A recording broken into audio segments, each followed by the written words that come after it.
नमस्कार, जय हिंद, वंदे मातरम। आप देख रहे हैं Chanakya news India live TV और मैं हूं अशोक मिश्रा। और Chanakya news India live TV के खास कार्यक्रम चाणक्य स्पेशल में आज हम चर्चा करने जा रहे हैं बदायूं जामा मस्जिद में नीलकंठ मंदिर का दावा। हिंदू पक्ष बोला सर्वे से क्या डर रहे, मुस्लिम पक्ष का जवाब सिर्फ माहौल बिगाड़ने की कोशिश।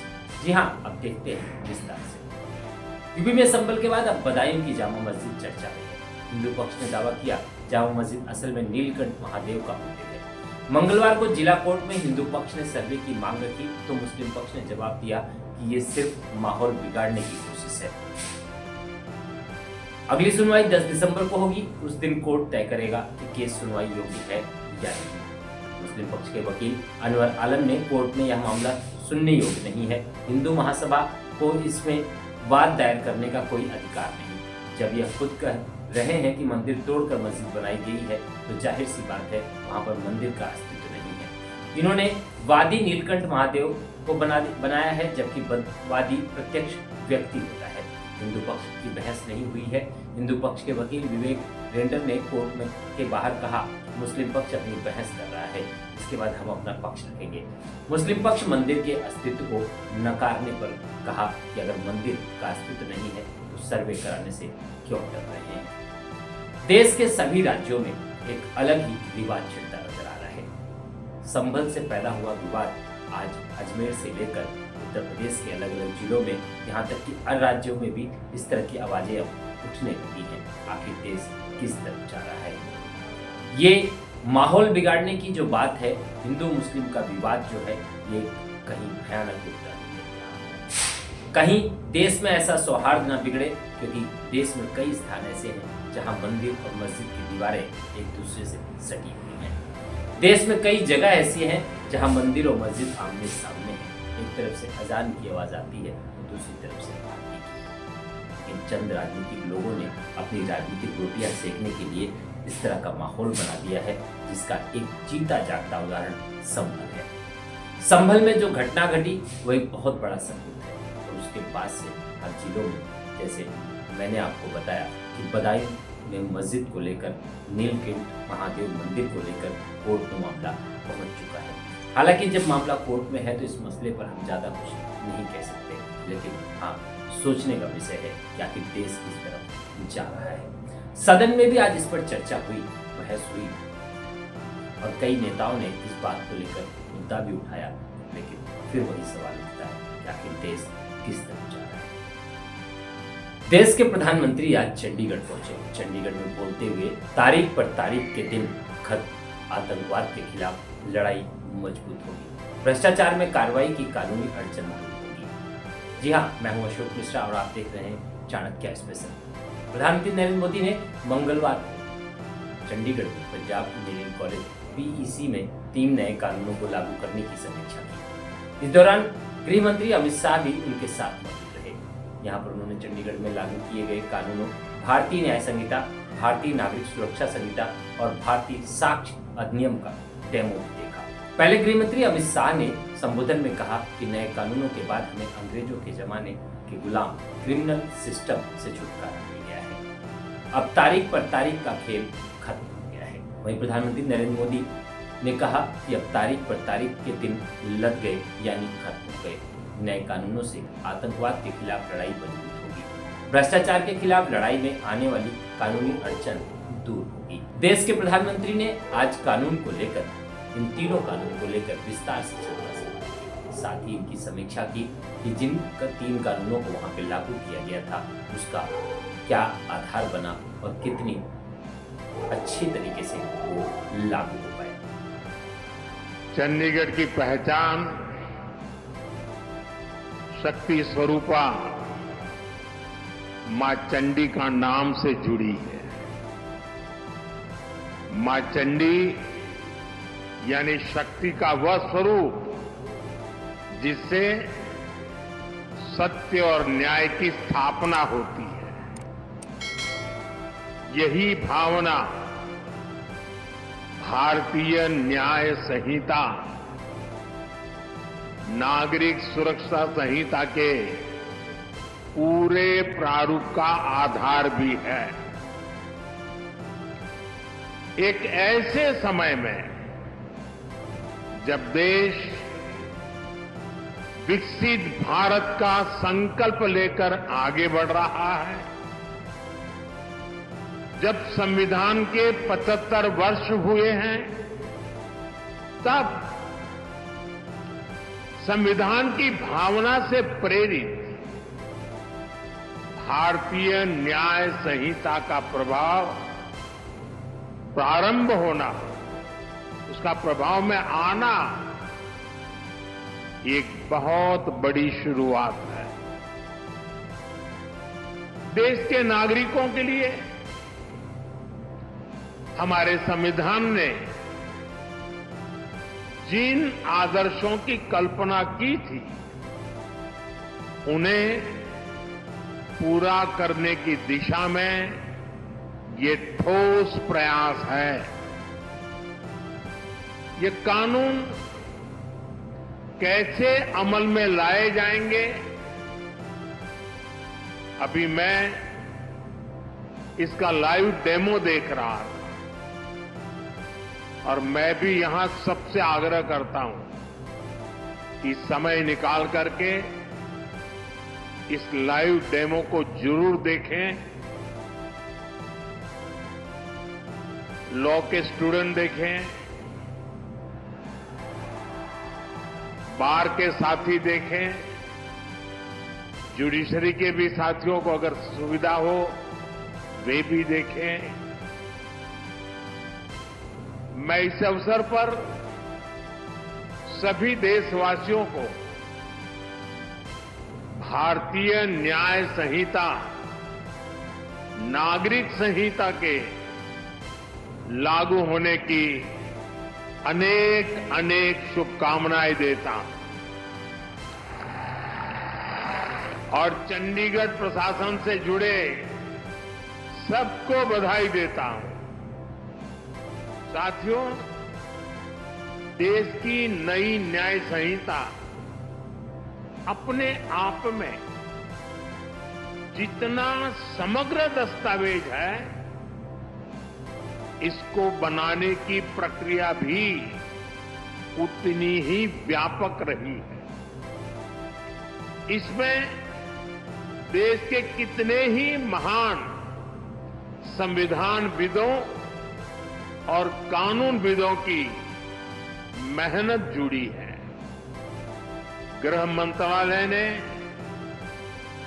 इसे लेकर जनवरी 2020 में सुझाव मांगे थे। इसमें देश के मुख्य न्यायाधीशों का सुझाव और मार्गदर्शन रहा। इनमें हाई कोर्ट के चीफ जस्टिस उन्होंने भरपूर सहयोग दिया।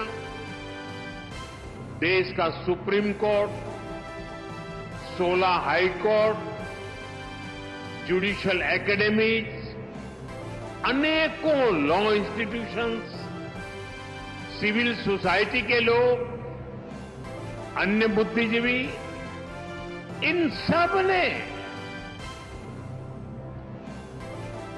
वर्षों तक मंथन किया, संवाद किया, अपने अनुभवों को पिरोया।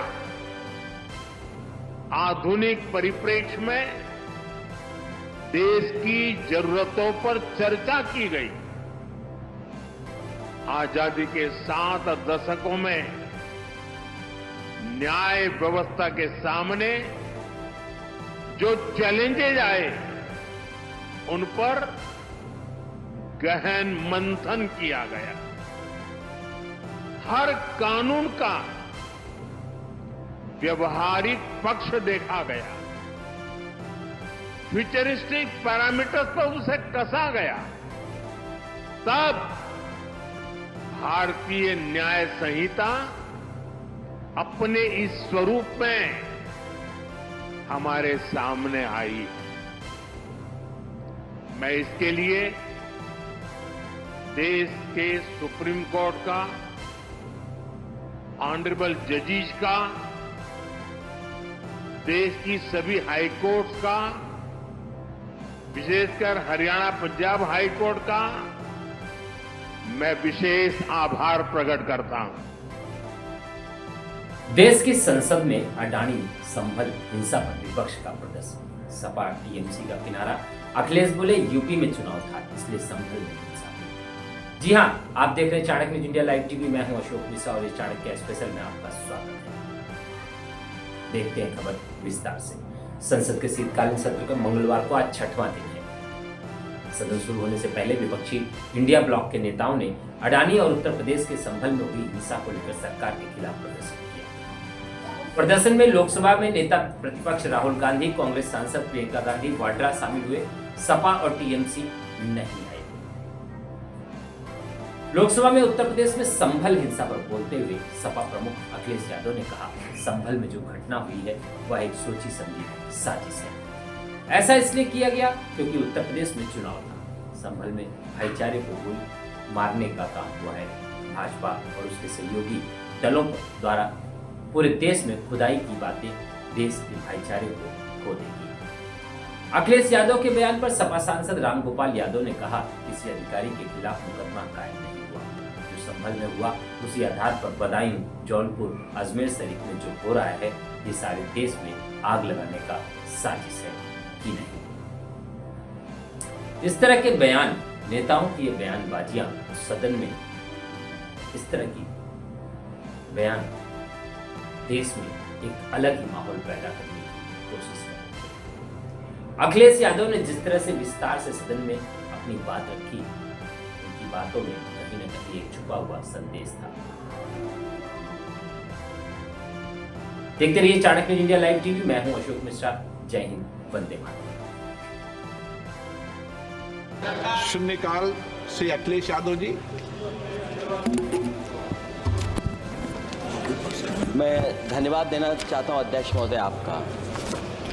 नहीं, हम जो कमिटमेंट करते हैं ना उसको पूरा करते हैं, लेकिन सब दलों के नेताओं की बात में कमिटमेंट होने के बाद भी आप बेल पे आए जो ठीक नहीं है। अध्यक्ष महोदय, कमिटमेंट में, क्रेडिबिलिटी में आपका कोई जवाब नहीं। नहीं ये दिख रहा है। लेकिन दाईं तरफ वाले लोगों का थोड़ा हिसाब किताब अलग है। अध्यक्ष महोदय, मैं धन्यवाद देता हूं आपका कि आपने बहुत महत्वपूर्ण घटना पे मुझे बोलने का अवसर दिया है। संभल जो इसलिए जाना जाता था कि भाईचारे के साथ वहाँ रहते हैं लोग, वहाँ अभी से नहीं, सदियों पुराना भाईचारा हजारों साल से इसी तरह रहते आए हैं। लेकिन अचानक ये जो घटना हुई है, ये सोची समझी रणनीति के तहत वेल प्लान्ड हुआ है और वहाँ के भाईचारे को गोली मारने का काम हुआ है। जो घटना हुई है वो सोची समझी साजिश है। वहाँ जो खुदाई की बात लगातार अध्यक्ष महोदय देश में कोने कोने पर भारतीय जनता पार्टी और उनके सहयोगी और समर्थक, शुभचिंतक बार बार खुदाई की जो बात कर रहे हैं अध्यक्ष महोदय, ये खुदाई जो है हमारे देश का सौहार्द, हमारे देश का भाईचारा, हमारे देश का गंगा जमुनी तहजीब को खो देगा। मैं आपका धन्यवाद इसलिए भी देता हूं कि इस महत्वपूर्ण जो साजिश हुई, और वो साजिश सोची समझी इसलिए मैं बोल रहा हूं। उत्तर प्रदेश का चुनाव था, पहले 13 तारीख को चुनाव होना था और 13 तारीख के चुनाव को उन्होंने बढ़ा करके 20 तारीख कर दिया। और इस जो घटना है मैं आपके सामने पढ़ना चाहता हूं। अध्यक्ष महोदय, ये यात्रा रुकी क्यों नहीं है? यात्रा ले जाओ दूसरी तरफ। अध्यक्ष महोदय, संभल की शाही जामा मस्जिद के खिलाफ 19/11/2024 को सिविल जज सीनियर डिवीजन छंदौसी संभल में एक याचिका डाली गई। कोर्ट ने दूसरे पक्ष को, अध्यक्ष महोदय सुनिए, ये सुनना चाहिए, हम यूं ही नहीं कहते थे। आप तो संक्षिप्त में बोले। अध्यक्ष महोदय, हम यूं ही नहीं कहते थे कि संविधान ये मानती नहीं सरकार। हम यूं ही नहीं कहते थे कि संविधान नहीं मानती। जब प्लेसेस ऑफ वर्शिप एक्ट है, प्लेसेस ऑफ वर्शिप एक्ट है, हम बनते तो बहुत कुछ हैं। संभल के शाही जामा मस्जिद के खिलाफ 19/11/2024 को सिविल जज सीनियर डिवीजन चंदौसी संभल में एक याचिका डाली गई। कोर्ट ने दूसरे पक्ष को सुने बगैर उसी दिन 19/11/2024 को सर्वे के आदेश दे दिए। विरोध करते हुए चंद लोगों ने पत्थर चलाए, जिसके बदले में पुलिस के सिपाही से लेकर के अधिकारियों तक ने अपने सरकारी और प्राइवेट हथियारों से गोलियां चलाईं, जिसका वीडियो रिकॉर्डिंग है, जिसके एवज में दर्जन लोग गोलियों से घायल हो गए हैं। 5 मासूमों जो कि अपने घर से सामान लेने के निकले थे, उनकी मृत्यु हो गई। संभल का माहौल बिगाड़ने में संभल का माहौल बिगाड़ने में याचिका दायर करने वाले लोगों के साथ पुलिस और प्रशासन के लोग जिम्मेदार हैं। इनको निलंबित किया जाना चाहिए और हत्या का मुकदमा चलाया जाना चाहिए, जिससे कि लोगों को इंसाफ मिल सके और आने वाले समय में कोई इस प्रकार की संविधान के खिलाफ और गैर कानूनी घटना को अंजाम न दिया जा सके। अध्यक्ष महोदय, ये लड़ाई दिल्ली और लखनऊ की है। नो प्लीज कभी दिल्ली पहुंचे थे जिस रास्ते, वही लखनऊ वाले उसी रास्ते पहुंचना चाहते हैं।